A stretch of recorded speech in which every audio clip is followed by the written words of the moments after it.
Welcome to Visu Designs' first video where we begin our SketchUp Academy Series. My name is Sophie and I work with SketchUp for interior design and design education to bring other stream spaces to life. In this series, we will be covering all things SketchUp, from how to get started on picking the right plan for you, all the way to creating your first full 3D model of a space. We'll be sharing beginner-friendly SketchUp tutorials, tips, and more for interior designers and students wanting to get into the world of 3D modeling. So, if you're someone who's just starting out in 3D modeling or wants to bring one of your designs to life, these are the videos for you. In this first video, we'll be covering what SketchUp is and who it is for. So, let's get into it. So, what exactly is SketchUp? Well, SketchUp is a 3D modeling software that is used to create spaces, objects, and layouts in a realistic and intuitive way.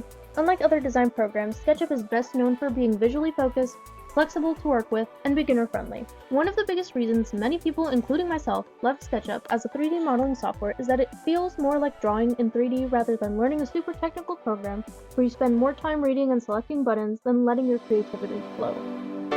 Well, who commonly uses SketchUp?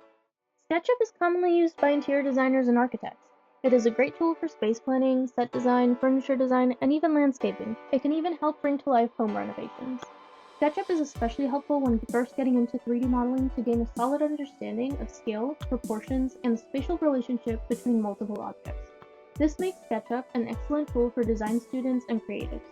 One of the things I love most about SketchUp as a software is that it helps get my ideas from what I picture in my head onto a 3D view, bringing what I imagine onto the screen for everyone to see. And SketchUp makes bringing these ideas to life so much easier through their intuitive software. Hopefully this video helps shed some light on what SketchUp is and who it's used by. Next episode, we'll go over how to download SketchUp and what version of SketchUp is best for you. If you're looking for the next video in this series, click on the video that pops up on the screen. Feel free to give this video a like if you found it helpful and consider subscribing so you don't miss any future videos. Till next time!